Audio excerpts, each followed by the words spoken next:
Wonder kung bakit parang minsan tayo mga mananampalataya, left behind tayo sa mga unbelievers. Parang mas nagiging successful pa yung mga hindi mananampalataya sa atin. Di po ba? Well, masyasyak po kayo. Pero meron pong verse patungkol po diyan. Ito po yung verse na nagsasabing ang mga anak ng mundo o mga taga dito ay tila mas marunong pa kesa sa mga anak ng Diyos. Ito po yung verse na sinasabi ko, Luke chapter 16 verses 8 to 9. Later on, I will translate it in Tagalog. Ito yung sabi ng Biblia, and I will give you the context later so that hindi kayo malito. Ano ba yung sinasabi ko dito? Okay, ito yung sabi ng Panginoong Hesukristo dito sa Lucas 16, Luke chapter 16 verses 8 to 9. Hope you listen, no? Ito po ang sabi ng Panginoong Hesus.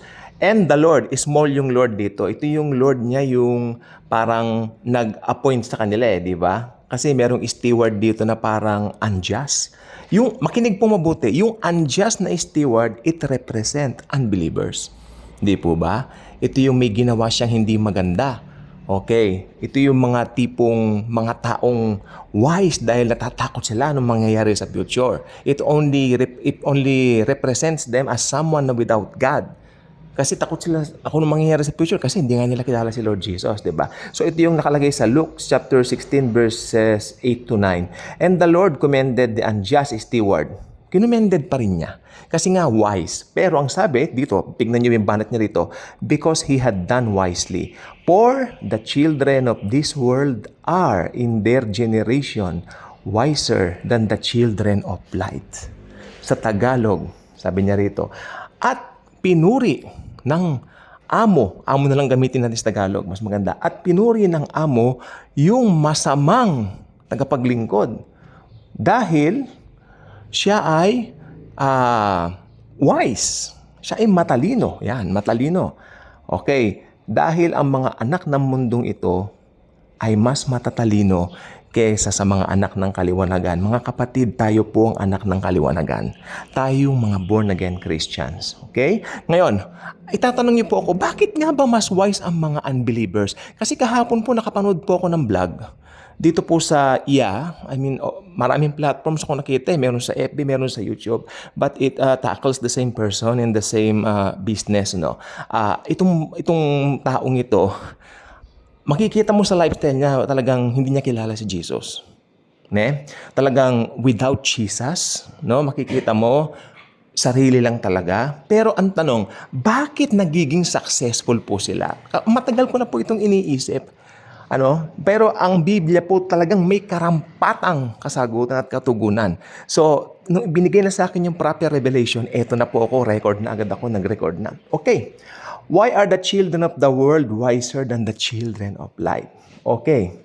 Kasi they understand how to get ahead financially within their own. Tama nga naman. Okay? Naiintindihan ng mga ito. Talagang meron silang something na determination na tinatawag how to get ahead financially.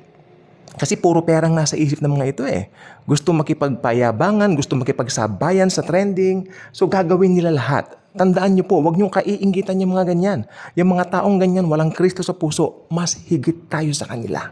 Tandaan po natin yan.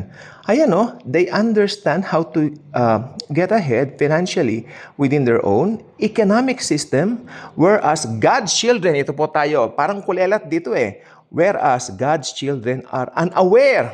Mga unaware ba kayo? Yes, ako, minsan. Hindi ko kasi iniisipan tungkol dyan.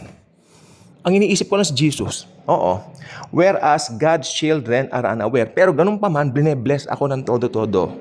Tayo mga Kristiyano, hindi tayo nag-iisip ng mga ganyan. Sabi ni Jesus nga, seek first the kingdom of God and all these things shall be added unto you. Hindi naman sinabi ni Jesus that and all these things will be given unto you. Ang sabi ni Jesus, all these things will be added unto you. Ibig sabihin, built-in na sa atin ang blessing. Add na lang. Walang minus sa Kristiyano. Puro add tayo. Itong mga unbeliever na to, talagang pinupurso nila ang mga bagay na makamundo. And yet, walang nangyayari sa katapusan ng mga pinaghirapan nila. Maniwala po kayo sa akin. Pero tayo mga mananampalataya po, may something po sa atin. Actually, someone. That's the Lord Jesus Christ Himself. Again, they understand how to get ahead financially within their own economic system, Whereas, God's children are unaware and don't make full use of their economic system. Tayo pa ngayon yun. Yes, okay lang po yun. Kung talagang nakaside naman tayo dun sa pagiging anak ng Diyos, di doon na lang po tayo sa pangalawa. Hindi po ba? Ano mo naman yung maging parang tagamundo ka na, why are you pursuing those things? Yan lahat ng bagay na yan, ibibigay ng Panginoon sa iyo without any effort. I'm so sad hearing some churches na nagpupurso ng mga bagay ng makamundo. Okay? Ang mga bagay po yan, binibigay po sa atin. Ina-add sa atin.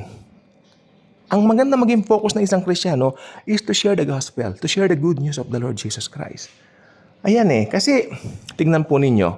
Alam po ninyo, hindi ko mo pinuri nung amo yung unjust na steward. Natutuwa siya roon. Pinuri niya yun, sabi niya, wise to. Pero kumakatawa niya sa mga taong hindi ligtas. May pagka-wise sila, pero hindi sila ligtas. Hindi sila saved. Maniwala kayo sa akin. So ayan. Kaya sabi ko, the children of this world are wiser than the children of light. Tayo po yung children of light. Pero ang tanong, ito pong gusto ko sabihin. I'm so saddened by this. Many believers get envied with those people. Naiinggit daw sila. Inaamin nila sa akin. Naiinggit ako sa kanila. Actually, ako hindi man po naiinggit, pero napapaisip ako. And alam ko naman yung verse na yan, pero not to the point na inaral ko tulad ngayon. Talagang inaral ko siya na, sandali lang po, Lord. Sabi ko pa sa Panginoon, talaga ito sinabi ko sa Lord. Sabi ko, Panginoon, kami, mga anak mo kami. Ganun. Pero sabi ni Jesus naman, sa scripture din niya sinagot, you are in this world, di ba? But you are in this world right now, but you are not of this world. Nandito ka sa mundo pero hindi kita dito. Ano sabi ni Jesus kay Pontius Pilate nung dinakip siya? Are you the king of the Jews? Sabi niya, my kingdom is not of this world. If my kingdom is of this world, surely my followers will fight for me. Sabi niya. Tulad po ni Jesus, hindi po tayo taga dito. Tagalangit po tayo Tagalangit na bayan po tayo. So, sometimes, alam nyo, mag-pray muna kayo bago kayo magbukas ng YouTube, ng mga social media. Yung mag-pray kayo, Lord, alisin mo sa akin ang espiritu ng envy. Kasi sometimes, tinatamaan ng inggit, maski na yung mga Kristiyano. Napapawonder pa sila, bakit itong mga unbelievers mas nagiging successful kaysa sa ating mga born-again Christians? Sometimes, I ask those questions, pero tanong lang ako. Pero, kasi talagang naranasan ko po talaga itong mga nagdaang effortless ang blessing. Yung mga ibinigay sa akin ni Lord ngayon, pinupurso ng ibang mga tao yan na hindi mananampalataya. And then, ang ko lang dito sa vlog na ito, bakit ako gumawa ng ganitong vlog? Para at least maalaman ninyo na, hey, mga anak kayo ng Diyos. Hindi kayo pababayaan ni Jesus. Hindi kayo katulad ng mundo. Di ba? Si Jesus, binibigyan ng distinction yung mga anak ng mundo at sa mga anak ng Diyos. Okay, bigyan ko po yan isang example. Sabi niya, I'm praying for them, not for the people of the world, but for them. Tayo yun, mga born-again Christians. Tayo yung pinag-pray niya sa John 15 o sa John 14. Tayo ang concern ni Jesus, hindi naman yung mga unbelievers Kasi open naman sa kanila ang salvation. Kung talagang tatanggapin nila, mahal ni Jesus lahat, pero ang pinaka-special kay Jesus, yung mga born-again Christians. Kaya hindi tayo dapat tamaan ng inggit sa mga hindi mananampalataya na nagsasucceed sa buhay. Hindi talaga dapat po. Kasi naalarma na po ako, ang dami pong naiinggit talaga sinasabi sa akin. So sabi ko, medyo nakakabwisit na rin to. Kasi nakikita pa ng mga Kristiyano, parang affected sila. Nalulungkot ako sa ganon. Minsan yung isa nga dito, Kristiyano, nawawalan daw siya ng confidence dahil yung mga ibang kaidaran niya, ganun. Sabi ko, hindi. May plano si Jesus sa ating mga born-again Christians. Iba tayo. Tayo ang apple of the eye niya. Sometimes we have to remind each other, sino pa tayo kay Jesus? Very VIP tayo. Very important person tayo para kay Jesus. Kaya kung hindi pa kayo subscriber sa channel na ito, I invite you to do so. Click the notification bell. Share this video. Share the wonderful love of the Savior.